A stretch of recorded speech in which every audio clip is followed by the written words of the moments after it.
Ladies and gents, turns out I had Zara Sultana all wrong. I had her all wrong, bless her. Look what she just responded to this woke left-wing journalist here. Kevin Schofield, number 10 sources admit that Keir Starmer found out Matthew Doyle campaigned for Sean Morton when the Sunday Times reported it on December 27th. Unclear why it took the PM until yesterday to remove the party whip. Well, it's pretty clear to me because I think the Prime Minister has been ramming rent boys for the last 10 years. But we're here to talk about Zara, God bless her. She responded, the nonce party. I think I'm in love.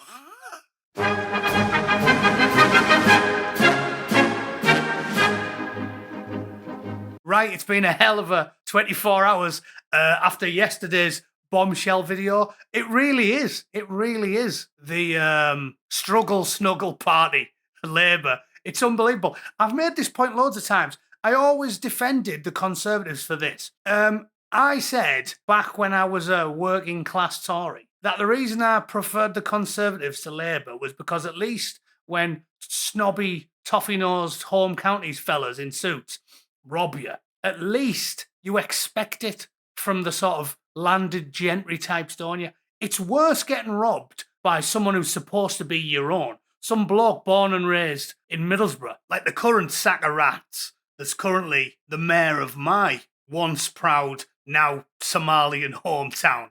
It's much worse getting robbed by your own than it is by some effete, snooty Southern Liberal. So I always said I preferred the Conservatives for that reason. But it turns out the Labour Party are even better than the Conservatives. They were worse for the expenses scandal, because again, embarrassing to admit, when the working and middle classes got the chance to run everything, we ruined it. We embarrassed ourselves. David Starkey was right. We were better led when 20 posh families ran the entire country. And you can deny it all you want, fellow working class gutter snipe scum. That's a fact. Look what happened when we got our chance. Tony Blair, Angela Rayner. I'll take Jacob Rees-Mogg any day of the week. Anyway, point is, despite the fact we mocked the Conservatives for liking them young, Labour have managed to beat them on that one as well. So they've got more corruption than all the snooty posh blokes, more expenses scandals and fiddles than the snooty posh blokes, and more diddlers.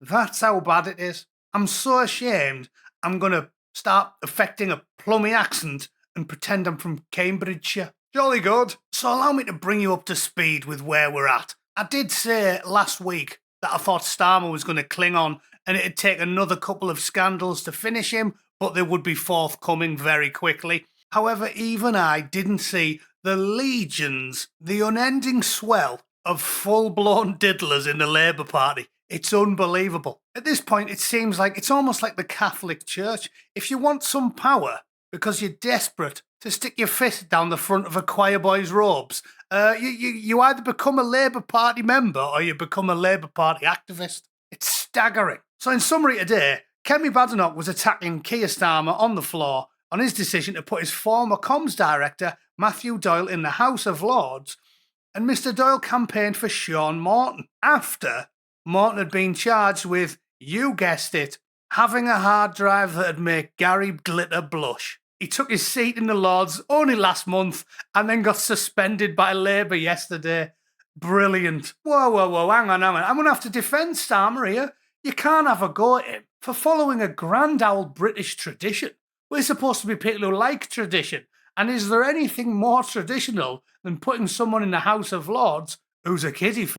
And obviously that's not the end of it. No, to quote Captain America, I can do this all day with the shower that we've got running the country. Just 4 days ago it was up on the BBC, you may have missed it. One of our top civil servants was sentenced over, yes, you guessed it, a Gary Glitter hard drive. Marco Salzido, who was a commercial director in the Cabinet Office, avoids jail after admitting to possessing the obvious. The obvious.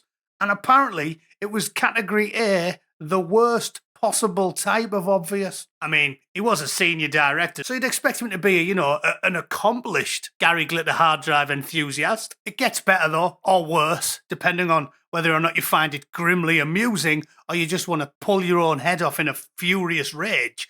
Mr. Salzido was sentenced after pleading guilty to possessing 312 images and videos, 139 of which were the worst ones you can possibly imagine, including, I'm not even reading it. Foolishly, I'm still trying to walk that tightrope between not having my entire platform demonetized. The best bit's at the bottom. He's been sentenced to a 12-month community order in order to carry out 120 hours of unpaid work. And he's only been placed on the register for 5 years. 5 years. So in 6, he can be a lollipop man at your child's school. And there's an image of Matthew Doyle, just so you know his face. Looks like midlife crisis Harry Potter. He's a poisonous gay misogynist who ran comms for Downing Street, slagged off Rosie Duffield for defending women's rights, and campaigned for a diddler who'd been thrown out of the Labour Party.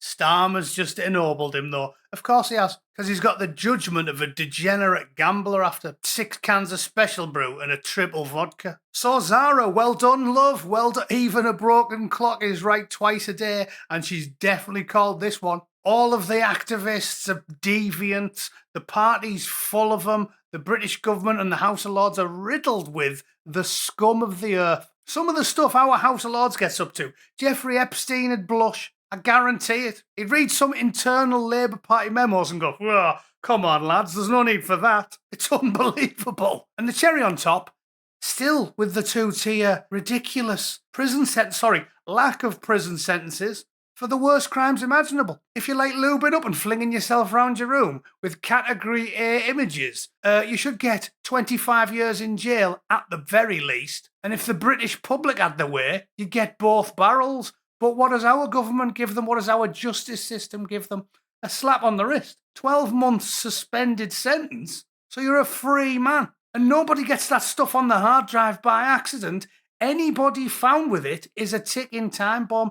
Every single one of them should get life in prison. They are literally one bad day away from ruining a child's weekend and giving them a severe limp for the rest of the month. And we just give them a slap wrist. It's unbelievable. And I don't want to labour the point, but it bears repeating. We've sent hundreds of people to prison for nothing, for non-violent rudeness on social media. Lucy Connolly is just one of thousands. Oh yeah, and I almost forgot.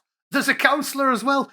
Nearly skipped my mind, that one. So many diddlers, so little time. Labour ex-councillor admits youthful struggle snuggles. A Labour councillor who sent and requested lewd videos from someone he thought was obviously a little bit on the youthful side has pled guilty. Liron Velman was a councillor for Barnet in North London when the offences happened between 3rd and the 10th of September 2024. And guess who he's connected to? From Sir Keir Starmer himself. Great to campaign with you, Liron Velman. You deserve to win. Good luck.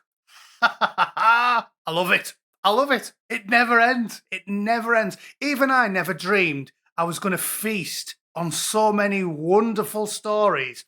When I said last week there's going to be about another 10 scandals and one of them will finish him off. This is unbelievable. And once again, I'm going to praise the left because you'll never believe who tweeted that one out. It was only Aaron Bastani. Presumably, Starmer will say he's never heard of Liron Velman. Tweet now deleted. There we go.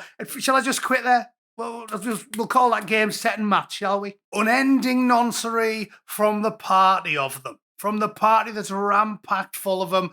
Epstein and Gary Glitter have got nothing on the Prime Minister. And I don't even need to start on the Ukrainian man love. It's amazing. So there we go. He's so bad, even the left have turned on him. Such a repellent creature that he is. Because Zara Sultana and Aaron Bastani might be communists, but even they've got some standards. I don't think either of them would take a laptop to PC World, turn the stomachs of a few technicians and then get 11 years in prison in Vietnam, where they actually lock people up for things like that. So there we go. It's been a marvellous day. What a time to be alive. It's embarrassing. So to sum up, if you're working class like me, I suggest you start wearing a suit, put on a plummy accent, and pretend you're a posh twat from the home counties, because when the working and middle classes got their chance to run the show, we wrecked the United Kingdom forever.